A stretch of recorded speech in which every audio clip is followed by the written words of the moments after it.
All right, welcome back. You're welcome to the discussion segment of the program, Friday edition of New Dawn with Dominic Agbeha and Akim Akitunde.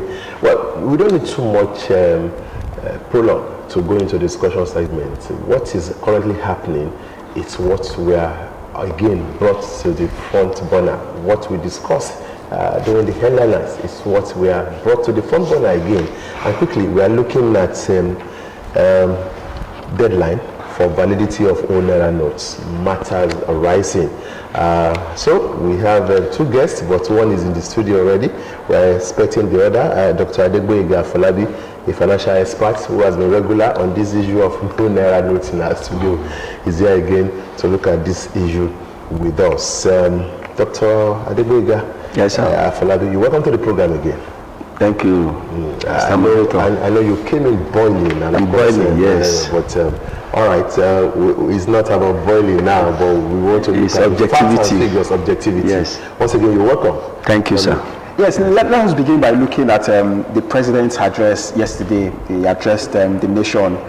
The president is not quick to addressing Nigerians when issues arise in the nation, but this time around he took it upon himself to talk to us, and I'm sure quite a lot of persons were expecting the president to say, let the old notes and the new notes be spent in circulation, be in circulation and be spent until when the old notes will be completely phased out. But the president said no, that 500 naira and 1,000 naira notes should cease to be legal tenders, while only 200 naira old notes should actually be legal tenders. Are you surprised really with this decision of the president or pronouncement of the president, bearing in mind that there is a court injunction that both old notes and new notes should actually be spent until when the old notes are phased out? Yes, thank you, Mr. Abeokuta. The Yoruba says,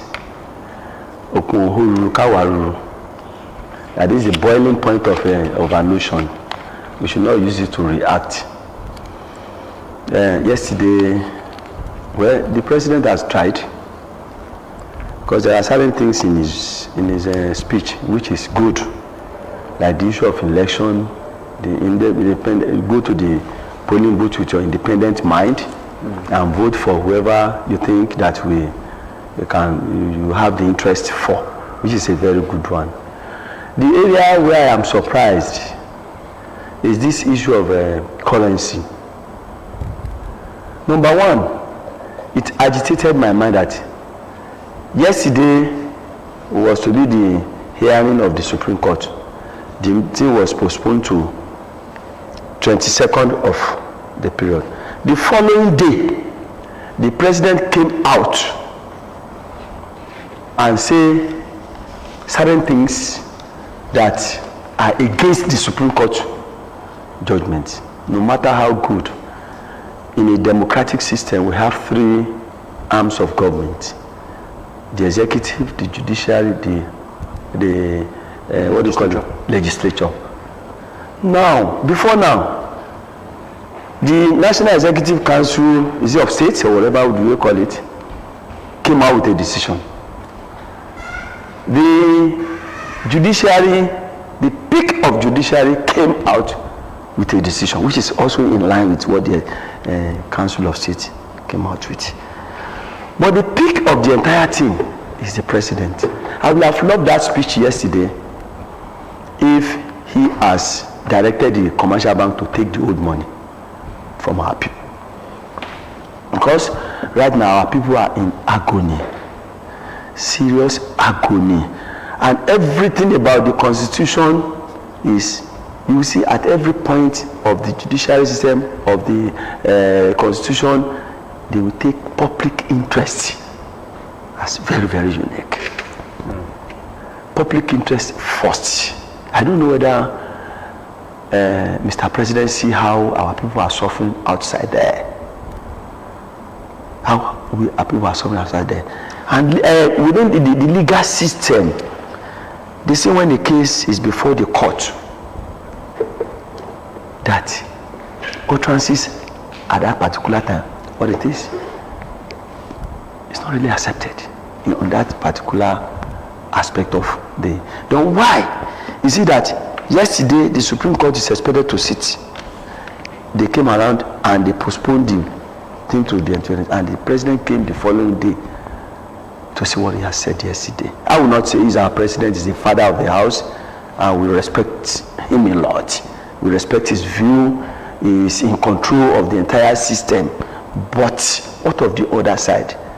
Now, talking about public or national interest, some persons have actually hinged what the president did or said on that. The president did not outrightly say old notes are banned. He said 200 naira can be accepted, can be taken. And of course, he has reasons for that. Maybe because these politicians have stashed so much volume of this money in 500 naira denomination and 1,000 naira denomination. And so in order to, of course, part of this whole plan, I mean, for this, part of it really is to fight vote buying. And he himself said it. I mean, there is a position that the president occupies, and this position he occupies makes him to see a lot which most of us may not see.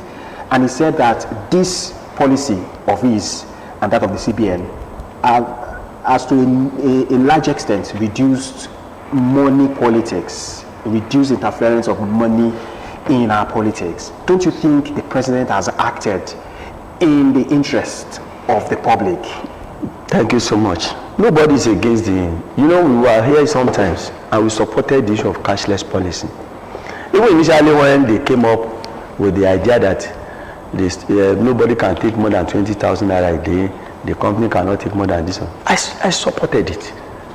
It's a process of coming up that we want to reduce the issue of cash in our circulation. But are we seeing the 20,000 naira? So are you seeing the 20,000 naira you are policy to collect in a day? That's what you are saying. Where is the currency?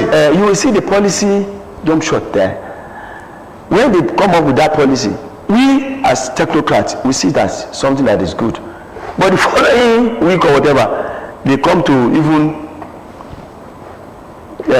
maybe circumvent that policy and come out with something that is not even realistic.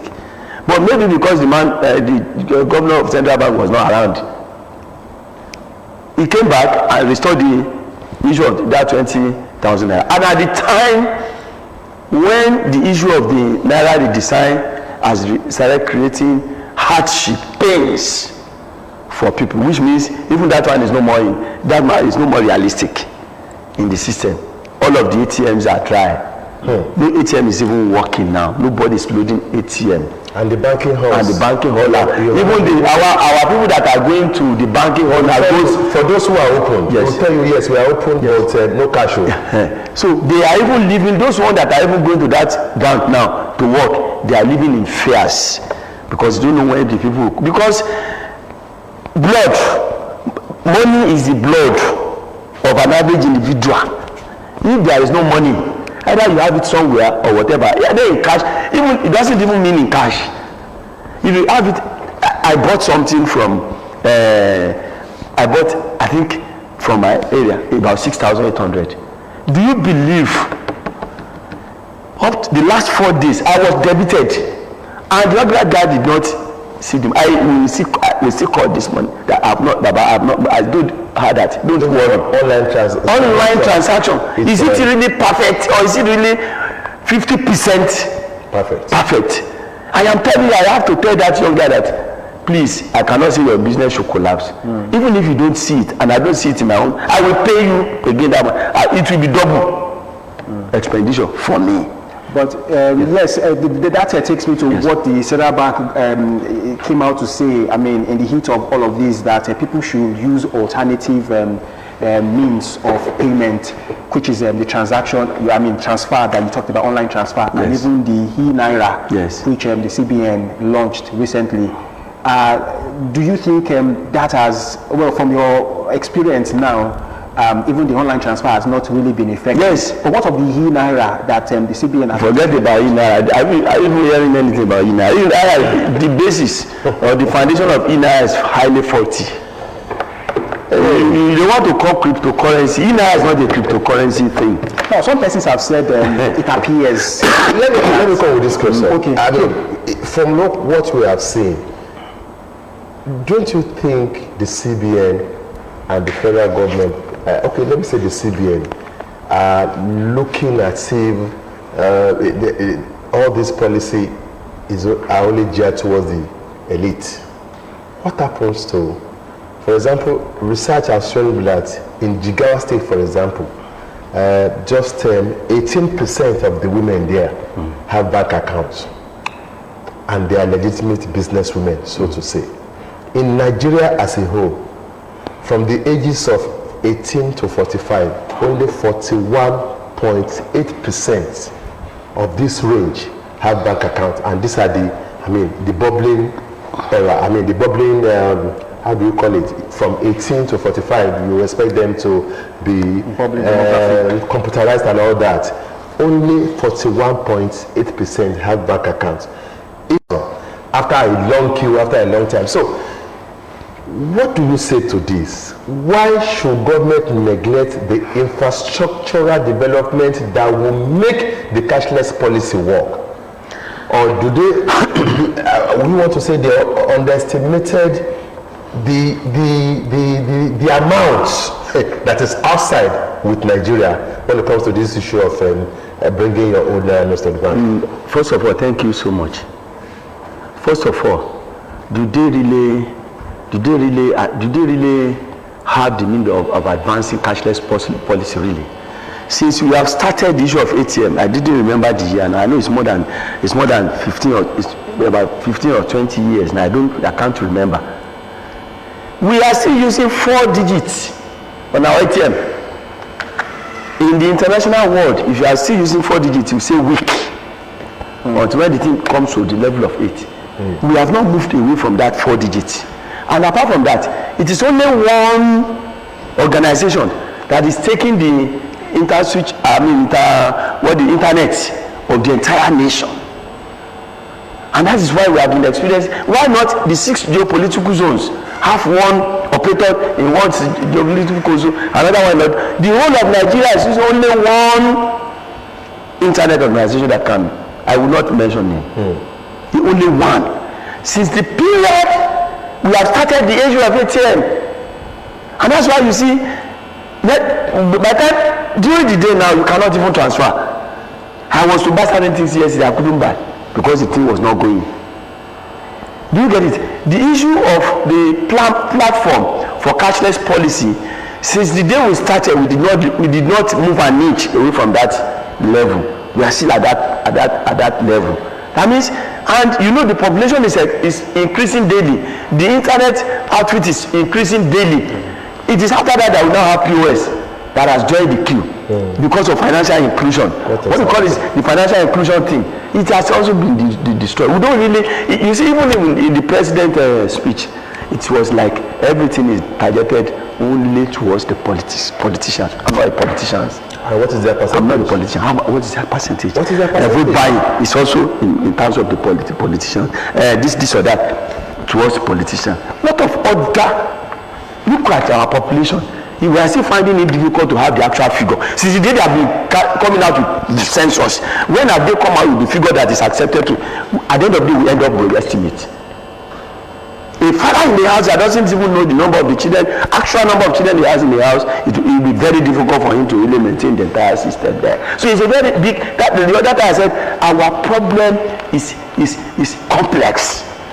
For somebody to now come out and say only one aspect is our problem, because of why? Because the election is coming. They should think about the masses. The masses are suffering. One of my people went to CBN yesterday. He said CBN in Abeokuta yesterday was jam-packed. People were going there because I ate in the food canteen yesterday. When the mama saw me, say, please help us. I don't even know. Can I still continue to be accepting the old coins? I said the president has said it this morning that you should not accept 500 and 1,000. If anybody come to spend 200 naira, take it.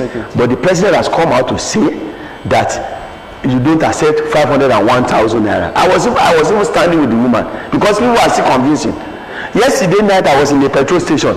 One Okada guy bought fuel like 1,000 naira. The guy at the pump station was saying, I will not take old currency. I don't take old currency. The guy still bought fuel into the Okada and now give the old currency. It was always a turmoil yesterday night. You see, all of these things the government should really prevent. We are not saying that policy of the cashless policy is not, it's good, but the way we implement it. Let's take this call. Okay, we have Barrister Hassan Bamiwola. Kennedy. Okay, Barrister Kennedy Bamiwola is calling from Wodeyewa. We'll be looking at this topic from the legal aspect. Barrister Bamiwola, good morning. Good morning, Uncle Jerry viewer. Okay, let me just go straight to it's about the topic, but where we are looking at is the legality of the president's address. Yes, what is interlocutory injunction, which expired, well, I don't know whether it expired, but looking at the interlocutory injunction pronounced by the Supreme Court, and looking at the fact that it was adjourned again to next Wednesday, thereabout, and looking at what the president came out to say, looking at what some people are doing in some other parts of the Nigeria, e.g. Kaduna State, where the governor categorically told them to continue to go about their businesses with the old NAIRA notes, that the president said it's no more illegal tender, that at the appropriate time they will change it. All this you want us want you to look at from the legal perspective, Barrister. Thank you very much. Thank you very much. The first point that I would like to make over this matter is that people are mixing things up.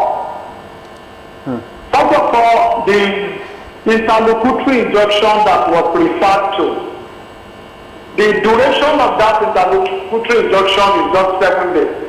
Okay. Unless the court extends it, and before it can be extended, there must be an application. Okay. I followed the proceeding of the last sitting of the court, and I am not sure even now that anybody applied for the extension of that interlocutory injunction. Okay. That is, by the way, in other words, the 7 days are expired. And people are having a misconception whether that interlocutory injunction is in perpetuity. No, it has limited time. Now let us now come to the policy itself. By virtue of section 1 of the CBN Act 2007, Central Bank of Nigeria is a body corporate established to carry out certain functions that are specified under section 2 of the Act. And at least let me mention about 2 or 3 of these functions. One of the functions of the CBN under that Act is that the CBN is to ensure monetary and price stability. In other words, in order to have price stability in Nigeria, the CBN is to design 2 things. We call the first one the fiscal policy, and we call the second one monetary policy. I am not going to talk about the fiscal policy, which is all about using taxation to correct spending and what have been in the economy. But let us talk about this present one that is causing promotion and crisis, a lot of arguments, especially on social media. The policy that CBN designed now is that the old NAIRA note should be phased out. And based on that, limited time was given. I am not saying whether the CBN is giving the time, whether the time was adequate or not. That is not the first issue that I want to flash out. The first issue is that policy, Nigerians were put on notice, but the same attitude that happened with CBN, people will not do the needful until the expiration date. The same thing that happened with NIS. People will not do the needful until the expiration date. The same thing that happened with voters card. People will not get their voters card until the expiration date. The same thing that happened with coronavirus vaccine. People didn't take the vaccine until they get to the airport, they want to travel out of the country, and they were turned back. So that is that CBN rolled out that policy to control price stability. And you all agree with me that NAIRA has no value even in the international market. Then the Republic is very, very close to us here. You know how much NAIRA to one seller. That is not the issue. Let us now come to the issue why that policy should be allowed to start. I said in another platform that the functionality of government means that, number one, the executive creates, makes, and implements policy. And CBN is an agent of the executive. The legislature, their own work is to make laws. Why the court? I want everybody to take note of this. The essence of the court is to interpret the law and give flesh to the skeleton called law. And in this case, the first question, although the matter is still in court, I am limited over what I can say. The first legal question is, can the Supreme Court ask to come in to say something about this policy? The answer is yes and no at the same time. Let me say yes. Let me say why yes and no at the same time. If there is any policy that has breached the law, whether the implementation has breached the law that has to do with the fundamental rights of people, laws that have to do with how that policy was designed, laws that have to, Supreme Court can call it. Then no, on the other side, that if that policy has not breached any right of any individual, whether procedurally or substantially, Supreme Court has no business in it. Now, I agree. Some people approach the Supreme Court. The first mistake they say, they did not join the Central Bank of Nigeria as a party. And every lawyer knows the essence of nominal parties, normal parties, and all other parties. So you did not bring them. That's the first one. We are waiting for the Supreme Court to decide on that. The second one now is that can the Supreme Court halt the policy of the executive? I think contradicted the law. To me, I have to reserve my answer since the matter is now in court. We now come to the last aspect that I really want to say something over. The president has made a declaration over that policy, which is an executive statement. Okay. Now, the next question to look at is whether that statement will fall under what we call executive brutality or executive lawlessness. The answer to me at this stage is no. It is not an executive lawlessness in the sense that that policy is a policy created by the executive. Okay, the president is doing that because doesn't like Hello, Barrister. I know. Any policy that will settle on the condition of... Hello, Barrister. Hello, Barrister. Let me come to the areas of weakness. You are hit the nail on the head. Hello, Barrister. That is very sure. And they are aware that this cashless policy will be implemented over Nigeria. Okay, hello, Barrister. The first question is... Hello, Barrister. Hello, Barrister. Saying they have new notes. Bankers. Thank you. Hello, Barrister. Hello, Barrister.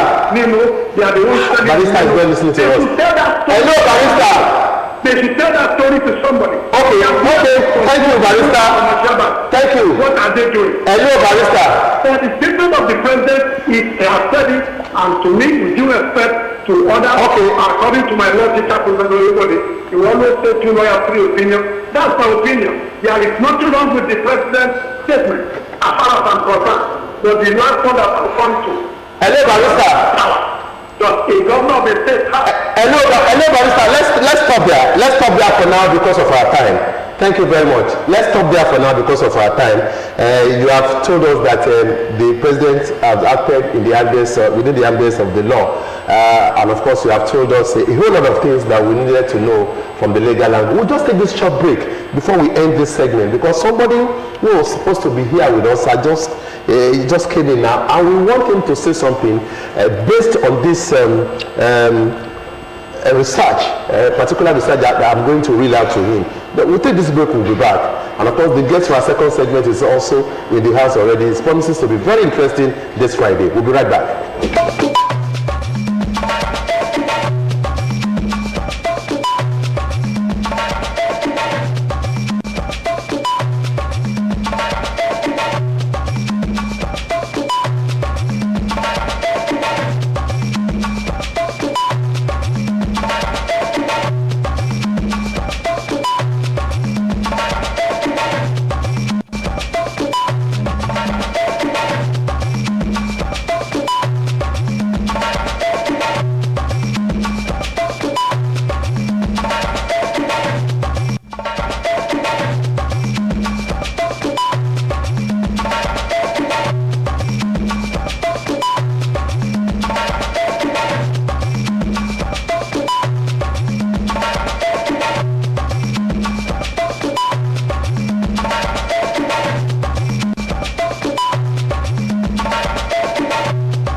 come back. He had some issues on the road, so you came early. It's better to be late than not to come at all. Adeokuta, you're welcome to the program. Thank you very much. You might not be able to spend, nothing less than maybe 2 minutes, but you'll be here with us. Now, you are going to answer this question based on this facts that I want to read out. Now, this issue, we've told one of the reasons from the central bank is that there is too much money in circulation. Now, let's look at this research. The percentage of currency in circulation that is around the world compared to total money. We are looking at the world now. We are looking at some example. In Japan, it's 20%. In US, it's 12%. And of course UK 6%. In Nigeria it's 5%. Coming back to Nigeria, according to the CBN, the total money, that is all the accounts put together, savings, current, domiciliary, etc., is about 51 trillion naira. That's what we have there, 51 trillion naira. What is outside is about 3.35 trillion. That is from what the CBN said. Okay, another one, in Jigawa State, according to MBS, only 18% of women have bank accounts. Then across the country, here in Nigeria, between the ages of 18 to 45, only 41.8% have bank accounts.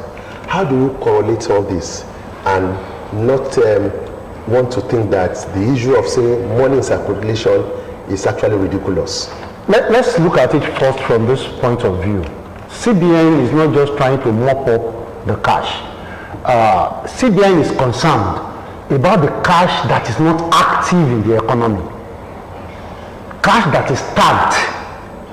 It's not a problem that there is so much cash per se, but cash that is not active, that is not doing any economic activity, that is just stored somewhere. It's not in the banking sector where the banks roll it out into the economy. And it is part of the 355 trillion. That is outside. That is the challenge. So if we are looking at it compared to other economies that you have mentioned, are they stacking those funds? Those funds are moving in the economy. They are not stacked somewhere. So that is the challenge of the CBN. Then secondly, you also need to compare the cash in the flow in those economies compared to their GDP. So if you are looking at the quantum of cash or the percentage of cash that is in the circulation, you have to compare it to their GDP to be able to look at how much at par they are. Now coming to the issue of people that are not having bank accounts. I mean, I was listening to an interview yesterday, Professor Odikalu, and I was so elated by most of his responses. The reality is that, are you going to blame the federal government that there was a time in this state that banks were majorly in the cities, that we had very limited banks. A governor came in, attracted banks in. Since then, we've had a kind of upsurge in banking activities in the state. That is here. In some parts of the country, no single bank in the question I will ask, and that has been our major problem in this kind of federalism that we play. What are the governors in those states done to improve the economy of their state? Their banks will be attracted to come in and bank their people. These are questions we need to begin to ask ourselves. It's not about governors taking the federal government to court when there are issues affecting them as a person. We need to begin to look at what have we done to improve the life of our people. So I think those are the questions that this matter for social development. Exactly. It's not only the area of economy. It's not only the federal government that is supposed to improve the economy of the nation. The governors in their own domain are supposed to improve the economy of their domain. The local government chairmen are supposed to do economic activities that will encourage people to come and invest in their domain. Agriculture is exclusive. There could be mobile banking. Thank you. So there could be microfinance banks. So there are things that we ought to do, in my own opinion, that we have not done, but we put everything on the federal government. And because the governors will always tell us it's the federal government, all of us look at the federal government and see the federal government is the only one that makes all these policies. Now, the president has said this monetary policy has, to a very large extent, reduced the involvement of money in our politics. We know that part of what the monetary policy is geared towards is to curb vote buying. Do you think the presidency is actually winning this war? To a large extent, I think it is. If you want to ask whether it is a perfect win, I would say it might not be a perfect win. Some people have outsmarted the president. Okay, let's leave it that way because of time. But the last one before we close shop here, introducing a new currency note, according to some people, is supposed to run concurrently with the old currency for a minimum of 6 months. Did the CBN err here? Did they err? See, if you are going to look at that, will you also say that the CBN erred by not telling the Minister of Finance? See, we are in a peculiar environment. Nigerians are smart. Bring in that policy, the people that the policy is supposed to curb will find a way of curbing the policy, okay, so that it doesn't affect them. So I will not call the CBN on that. Okay, Mr. Falabi, Dr. Falabi Radas, what's your opinion on that? Before we that is the opinion of some of you who are financial experts, some of you who are economists. Did we go through the 6 months period? Why the rush? You see, they have justified this from the part of the CBN. Your opinion? My legal practitioner have said on the basis of the law. He has also said on his own. That's why I said Nigerian problem is complex. Yes, so many. If I sit here, I want to buttress it through the economic theory. There will be so many supporting the entire system. Arguments, yeah. But for example, if I buttress it on the basis of economic theory, when we are even in the elementary, secondary school, when they do anything, demand and supply, this to determine the economy, you see, ceteris paribus, there are assumptions. Certain things are expected not to happen. When there are leakages in the economy, economic theory breaks down. How many leakages? So the same thing happen as far as the issue of legal thing is concerned. In the court, you can say all those things.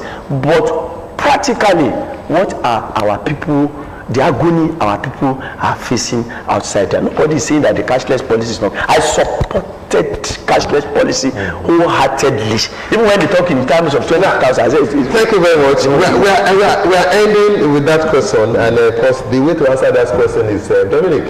If you ask me, what am I going to ask? So we drop it here. Dr. Falabi, thank you very much. We still have time. Definitely, this is going to be a recurring issue. No doubt about it. Mr. Shonke, thank you very much for coming. Despite the hardship, you find it of utmost importance to get here. We appreciate you for that. We'll take this break. Then we'll come back to the next one, which is another very important topic. Don't go nowhere.